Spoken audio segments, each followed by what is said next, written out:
नमस्कार जन उत्तराखंड में आप सभी का स्वागत और मैं आपके साथ गौरवी। चलिए बुलेटिन की शुरुआत से पहले नजर डालेंगे हेडलाइंस की ओर। यमुनोत्री यात्रा को सुगम बनाने के लिए राज्य सरकार की पहल। यमुनोत्री हाईवे को हरबटपुर से बड़कोट तक किया जाएगा डबल लेन। केंद्र सरकार को भेजा प्रस्ताव, अब मंजूरी का इंतजार। अब उत्तराखंड वेंडिंग डेस्टिनेशन के हॉटस्पॉट के रूप में होगा तैयार। पौराणिक मान्यता के मुताबिक क्षेत्र का वेंडिंग डेस्टिनेशन के लिए होगा विकास। पीएम मोदी ने दिया था वेंडिंग डेस्टिनेशन के लिए सरकार को मंत्र। महिला सशक्तिकरण और बाल विकास मंत्री रेखा आर्या ने विभागीय अधिकारियों से की समीक्षा बैठक। पूर्व में दिए गए निर्देशों के पालन के संबंध में हुई चर्चा। आगामी योजनाओं के लिए भी तय हुई रणनीति। हल्द्वानी में संरक्षण गृह में नाबालिग आरोपों पर महिला एवं बाल विकास मंत्री सख्त। विभाग के अधिकारी दीपा को किया निलंबित। जांच कमेटी का गठन, 2 दिन में आएगी रिपोर्ट। दोषी पर सख्त कार्रवाई। देश में फिर बढ़ने लगे हैं कोरोना के नए मामले। नए वेरिएंट की दस्तक के बाद केंद्र ने जारी की एडवाइजरी, राज्यों को किया अलर्ट। उत्तराखंड स्वास्थ्य महकमा भी बरत रहा है एहतियात।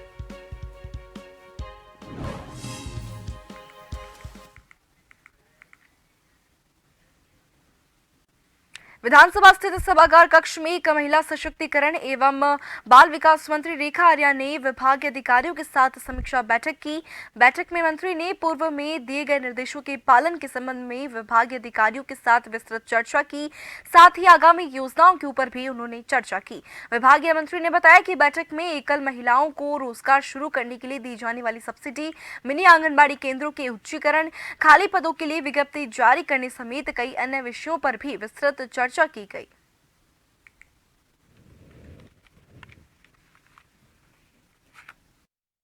दो ऐसी योजनाएं हैं जिसको लेकर आज की बैठक जो है उसमें मुख्यतः प्रमुख बिंदु रहा। पहला ये कि हमारी जो एकल महिलाओं को स्वरोजगार देने की जो माननीय मुख्यमंत्री जी की घोषणा है उसको लेकर विभाग किस स्तर पर पहुंचा है। तो मुझे उनके सामने चर्चा करते हुए जानकारी प्राप्त होती है कि वह लगभग अपना पूर्ण स्वरूप के साथ में संभवतः उम्मीद करते हैं कि 22 तारीख की कैबिनेट में यह विषय टेकअप किया जा सकता है। और जिसमें हमारा ये कहना कि हमारी एकल महिलाएं जो कि चाहे वो विधवा क्राइटेरिया की हो, चाहे वो निराश्रित महिला हो, चाहे वो अविवाहित हो, चाहे वो तलाकशुदा हो, एसिड अटैक वुमेन हो, ये इस प्रकार की सभी महिलाओं को जो है उनके स्वरोजगार के दृष्टिगत जो है हम लोग 75% सब्सिडी देते हुए उनको स्वरोजगार उपलब्ध कराएंगे।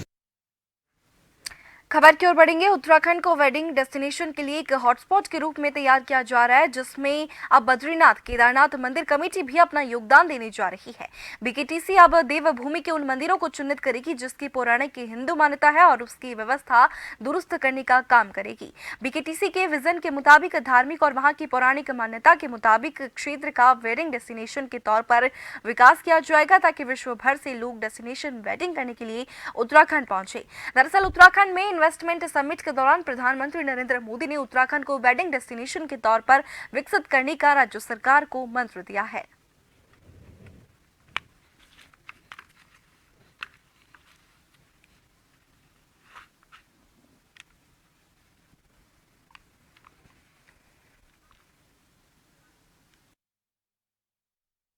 माननीय प्रधानमंत्री जी ने कहा कि उत्तराखंड में वेडिंग डेस्टिनेशन को लेकर के अपार संभावनाएं हैं, तो इस दिशा में प्रदेश सरकार के स्तर से भी निरंतर प्रयास किए जाते रहे हैं और श्री बद्रीनाथ केदारनाथ मंदिर समिति के स्तर से भी हम निरंतर प्रयत्नशील हैं कि जो हमारे ऐतिहासिक और पौराणिक दृष्टि से जो महत्वपूर्ण मंदिर है उन मंदिरों को वेडिंग डेस्टिनेशन के रूप में उनको विकसित करें और वहाँ पर आधारभूत ढांचे के विकास के लिए और यात्री सुविधाओं के लिए हम प्रयास कर रहे हैं।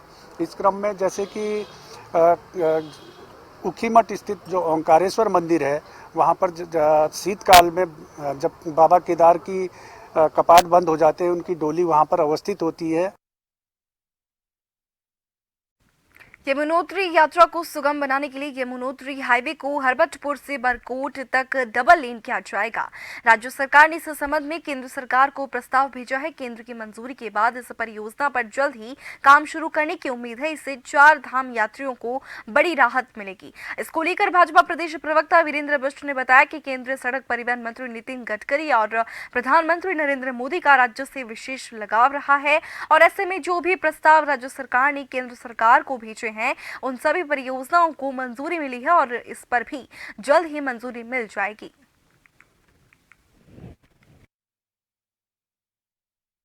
केंद्र सरकार चाहती है कि उत्तराखंड राज्य में जो सड़क नेटवर्क है वो बढ़े, लोगों का उत्तराखंड में आना जाना बढ़े, यहाँ का तीर्थाटन है, यहाँ का पर्यटन है, वो देश और विदेश के लोगों को आकर्षित कर रहा है। इसलिए देश के जो अपने सड़क परिवहन मंत्री हैं नितिन गडकरी जी, उनका विशेष रूप से लगाव रहता है और देश के यशस्वी प्रधानमंत्री नरेंद्र भाई मोदी जी का भी, कि उत्तराखंड की कोई भी योजना अगर केंद्र में स्वीकृति हेतु आ रही है तो उसको तत्काल रूप से पास किया जाए। ये जो डबल लेन का विषय है, हमें उम्मीद है कि शीघ्र ही वो भी पास हो जाएगी और उत्तराखंड वासियों को उसका फ़ायदा मिलेगा। जोशीमठ ब्लॉक के अंतर्गत आने वाला थैंग गांव जोशीमठ से तकरीबन 25 किलोमीटर की दूरी पर बसा हुआ है, जहां तकरीबन 5 वर्षों के बाद पांडव नृत्य का आयोजन किया गया, जो कि 14 दिनों तक विधि विधान के मुताबिक स्थानीय ग्रामीणों के द्वारा किया गया। इस दौरान बद्रीनाथ विधायक राजेंद्र भंडारी मौजूद रहे। स्थानीय ग्रामीणों ने इस दौरान बद्रीनाथ विधायक राजेंद्र भंडारी का नृत्य मेले के दौरान अपने गांव में पहुंचने पर उनका फूल मालाओं के साथ भव्य स्वागत किया गया। आपको बता दें कि थेंग गांव के स्थानीय ग्रामीणों ने बताया कि उनके गांव में हर 5 सालों के बाद नृत्य का आयोजन किया जाता है और इस क्षेत्र में सुख समृद्धि और खुशहाली बनी रहे। हमारे गांव में आज लगभग 5 साल बाद हमारे पांडव नृत्य हुआ है और लगभग 14 दिन तक हमारे यहाँ पे ये पांडव नृत्य का कार्यक्रम चलता रहा, जो हमें बहुत ही खुशी हुई है। और इस बार हमारे 5 साल बाद पांडव नृत्य चला है, इसमें बहुत सारे लोग जुड़े हुए हैं और बाहर से भी बहुत सारे लोग आए हैं, जैसे चारी गाँव से, जोशीमठ से बहुत सारी भीड़ देखने को मिली है। हमारे गाँव में आज 5 साल बाद ये पांडव नृत्य हो रहा है और ये पांडव नृत्य इस बार 5 साल बाद हुआ है और ये 4 तारीख से और आज लगातार 4 तारीख से हो रहा है। और आज यहाँ पे बहुत सारी भीड़ इकट्ठा हो रखी है, जिसमें सैकड़ों लोग आए हुए हैं और हमें बहुत खुशी है कि आज हमारे गांव में न्यूज़ वाले भी आ रखे हैं और हमारे गांव की न्यूज़ बन रही है और हमारे पांडव नृत्य लगातार चल रहा है। 5 साल के बाद हो रहा है।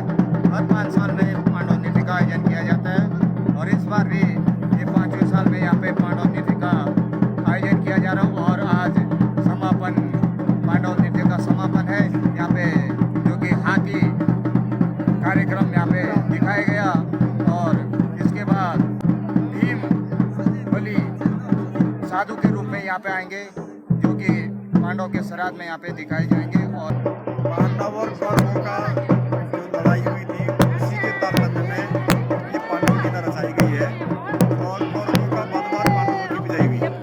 इस तरह से उन्होंने जो है 12 वर्ष वनवास 13 वर्ष में क्या तपस्या करके की और कौरवों को एक एक करके, चाहे वो दुर्योधन हो, चाहे वो शकुनी हो, चाहे वो जयद्रथ हो, चाहे कोई योद्धा महायोद्धाओं को सब हराया गया और सत्य की विजय कराई। इसी तरह से पांडव की लीला है, दूर से गाँव होती है। ये मनोरंजन का भी साधन है, धार्मिक स्तर में भी इसकी बहुत बड़ी महत्ता है। हल्द्वानी संरक्षण गृह में एक नाबालिग ने आरोप लगाया था कि संरक्षण में तैनात विभागीय कर्मचारियों ने उसके साथ गलत काम करवाया है।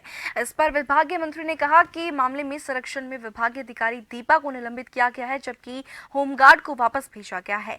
2 सदस्यीय कमेटी बना दी गई है। ये कमेटी मुख्य प्रोविजन अधिकारी की अध्यक्षता में जांच करेगी और 2 दिन के भीतर अपनी रिपोर्ट सौंपेगी। मंत्री ने कहा कि हर पहलू की बारीकी से जांच की जाएगी। अगर आरोपी की पुष्टि होती है तो इस पर कठोर से कठोर कार्रवाई की जाएगी।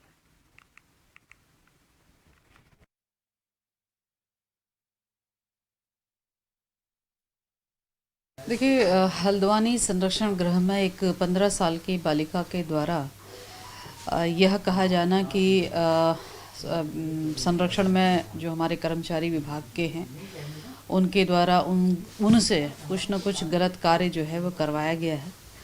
जैसे ही मामला संज्ञान में आया त्वरित उस पर कार्रवाई हुई। बच्ची के इस कथन पर विभाग के जो नियमित कर्मचारी थी उसे सस्पेंड भी किया गया। इसके साथ ही 2 सदस्यीय कमेटी भी बना दी गई है जिसमें हमारे मुख्य प्रोबेशन अधिकारी उसके अध्यक्ष बनाए गए हैं, जिनको 2 दिन के भीतर जांच करके प्रस्तुत करने के लिए कहा गया है। रामनगर में नेशनल हाईवे 309 पर अतिक्रमण के खिलाफ स्थानीय जनता के आक्रोश के बाद प्रशासन की नींद टूटी और अतिक्रमण हटाओ अभियान चलाया गया। इसके तहत अतिक्रमणियों के चालान काटे गए और उनका सामान जब्त करने की कार्रवाई की गई थी। लेकिन अब एक बार फिर से यहां अतिक्रमण शुरू हो गया है। सोमवार को एसडीएम राहुल शाह ने नगरपालिका प्रशासन को रानीखेत रोड और मुख्य बाजार से अतिक्रमण हटाने के निर्देश देते हुए कहा कि सप्ताह में 2 से 3 दिन तक यह अभियान चलाया जाएगा। किसी भी अतिक्रमणकारियों को बख्शा नहीं जाएगा।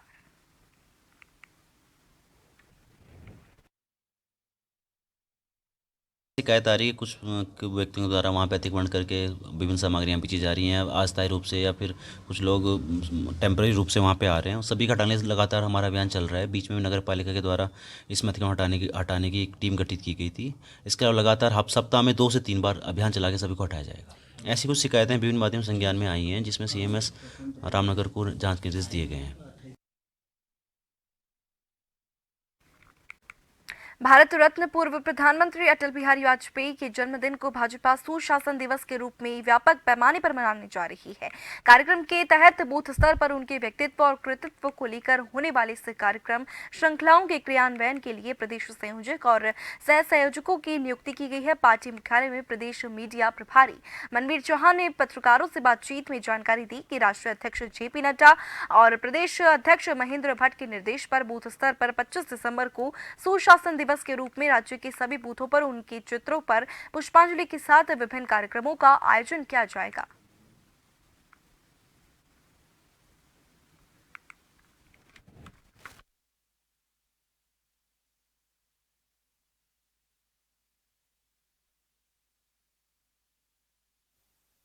भारत रत्न स्वर्गीय अटल बिहारी वाजपेयी जी के जन्म दिवस को सुशासन दिवस के रूप में मनाते आई है और इस वर्ष भी 25 दिसंबर को भारतीय जनता पार्टी प्रत्येक बूथ स्तर पर आदरणीय अटल जी के जन्म दिवस पर बूथ पर उसको मनाने जा रही है और प्रत्येक बूथ पर उनके कविताएं उनके द्वारा लिखी गई हैं उसके काव्यांजलि का भी एक कार्यक्रम रखा गया है और भारतीय जनता पार्टी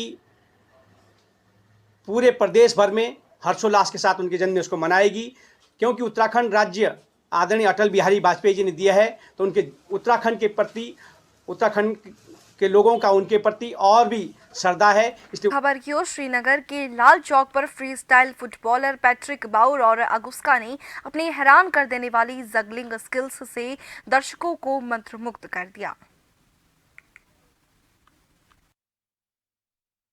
श्रीनगर के लाल चौक पर फ्री स्टाइल फुटबॉलर पैट्रिक बाउर और अगुस्का ने अपनी हैरान कर देने वाली जगलिंग स्किल्स से दर्शकों को मंत्रमुग्ध कर दिया। I am traveling all over the world together with Agushka. We perform our shows, have fun. We want to inspire kids, people all over the world, and we are happy to be here today and the next days in Kashmir. The purpose and mission of our tour is like to reach people, to inspire them, to show them that everything is possible if you believe in yourself. Lal Chowk पर दर्शकों ने athletics और ऐसी कला का अनुभव किया जिससे ये पल उनके लिए एक यादगार लम्हा बन गया। Freestyle football is an art. It's not like football. You run after the ball. In this case, you control the ball and you create your own trick, your own sport. And we don't have coaches. Nobody tell you what to do. You just express yourself and you create your own sport. Patrick और अगुस्का ने free style football के इतिहास में एक महत्वपूर्ण उपलब्धि हासिल की है। उनकी असाधारण प्रदर्शन को देखने वाले लोग शायद ही उनकी कला को कभी भुला सकेंगे।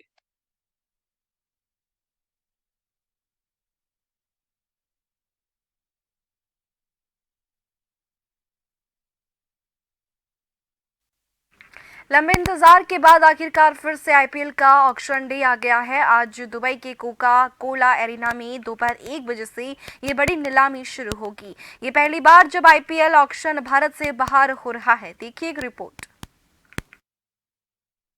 आईपीएल 2024 के लिए मंगलवार को होने वाली नीलामी की उल्टी गिनती शुरू हो चुकी है और अब इसमें कुछ घंटे ही बचे हैं। तो आइए अब नजर डालते हैं इस बार के सबसे बड़े खिलाड़ियों पर। इस बार सभी की निगाहें ऑस्ट्रेलियाई मेगा स्टार्स पर टिकी है, जो हाल ही में खत्म हुए आईसीसी विश्व कप 2023 जीतने वाली टीम का हिस्सा थे।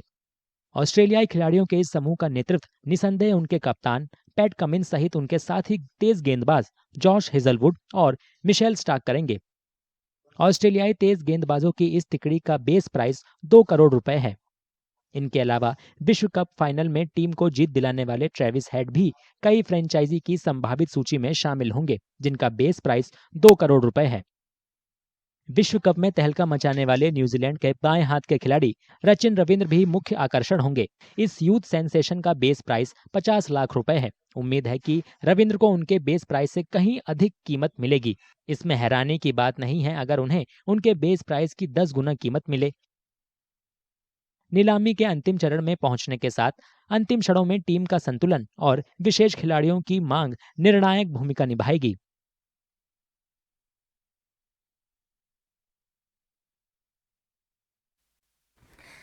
तमिलनाडु में पिछले 24 घंटे से जारी मूसलाधार बारिश की वजह से रोजमर्रा की जिंदगी अब अस्त व्यस्त हो गई है। मूसलाधार बारिश की वजह से स्कूल कॉलेज बंद कर दिए गए हैं। वहीं दर्जनों ट्रेनें भी रद्द की गई है। इन जिलों में बचाव और राहत के लिए एनडीआरएफ की टीम पहुंच गई है। देखिए एक रिपोर्ट। साइक्लोनिक सर्कुलेशन के कारण तमिलनाडु के कन्याकुमारी, तिरुनेलवेली, थूथुकुडी और तेनकासी समेत कई जिलों में भारी बारिश हुई। इससे राज्य के कई गांव और कस्बे जलमग्न हो गए हैं और प्रभावित इलाकों में काफी तबाही मची है। बाढ़ का पानी रिहायशी इलाकों और सड़कों पर पहुंचते ही घरों में पानी भर गया और लोग फंस गए। तमिलनाडु सरकार ने एहतियात के तौर पर 4 जिलों में सार्वजनिक अवकाश घोषित किया है। क्षेत्रीय मौसम विज्ञान केंद्र ने 4 जिलों में भारी से बहुत भारी बारिश और दक्षिण तमिलनाडु में कई जगह हल्की से मध्यम बारिश का पूर्वानुमान जताया है। 39 இடங்களில் அதி கனமழையும் 33 இடங்களில் மிக கனமழையும் 12 இடங்களில் கனமழையும் பதிவாகியுள்ளது. அதிகபட்சமாக காயல்பட்டினத்தில் 95 சென்டிமீட்டர் மழை பதிவாகியுள்ளது. அடுத்து வரும் 2 தினங்களை பொறுத்தவரையில் தென் தமிழகத்தில் அநேக இடங்களிலும் வட தமிழகத்தில் ஒரு சில இடங்களில் மழை பெய்யக்கூடும். கனமழைக்கான எச்சரிக்கையை பொறுத்தவரையில் நெல்லை, குமரி, தூத்துக்குடி, தென்காசி மாவட்டங்களில் ஏற்கனவே தரப்பட்ட சிவப்பு எச்சரிக்கை ரெட் அலர்ட் அடுத்து வரும் 24 மணி நேரத்திற்கு அதி கனமழைக்கான எச்சரிக்கை தொடரக்கூடியது. थूथुकुडी जिले में भारी बारिश के कारण कोरामपल्लम तालाब ओवरफ्लो हो गया। इसके बाद आसपास के गांवों में रहने वाले लोगों को अग्निशमन कर्मियों ने तेजी से निकाला। थूथुकुडी सरकारी अस्पताल में भी पानी घुस गया है, जिससे लोगों का इलाज मुश्किल हो गया। कन्याकुमारी जिले में भी भारी बारिश हुई, जिससे जिले के कई बांध ओवरफ्लो हो गए। निचले इलाकों से लोगों को निकालने के लिए एनडीआरएफ और एसडीआरएफ टीमों को तैनात किया गया है। तेनकासी जिले में कुट्रालम झरना उफान पर है। लोगों को इसके करीब नहीं जाने की चेतावनी दी गई है। हनुमन्नाथी और हरिकारा जैसी प्रमुख नदियां उफान पर हैं, जिससे जिले के बड़े इलाकों में बाढ़ आ गई है। हाल की बारिश के कारण राज्य में लगभग 10,000 एकड़ धान की फसल डूब गई है। मुख्यमंत्री एमके स्टालिन ने अधिकारियों को दक्षिणी तमिलनाडु में नदी जोड़ो परियोजना के तहत ड्राई रन करते हुए थमिरा बारानी नदी से एक्स्ट्रा पानी कनाडियन चैनल में छोड़ने का निर्देश दिया है। उन्होंने राहत कार्यों की निगरानी और संचालन के लिए और बुलेटिन के आखिर में नजर डालेंगे हेडलाइंस की ओर।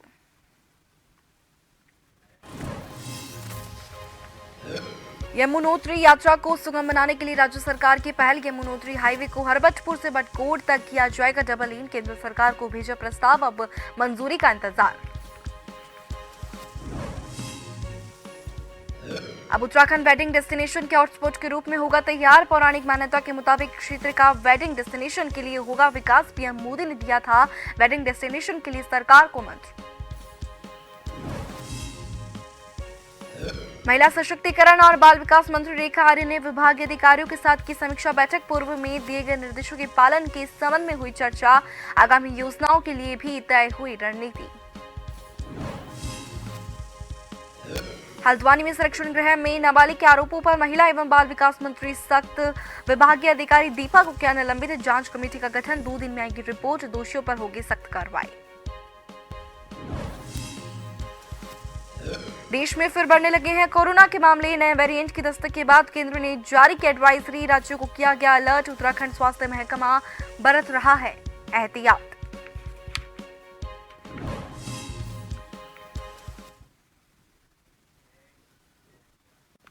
और इसी के साथ जन उत्तराखंड में फिलहाल के लिए इतना ही। बने रहिए जन टीवी के साथ। नमस्कार।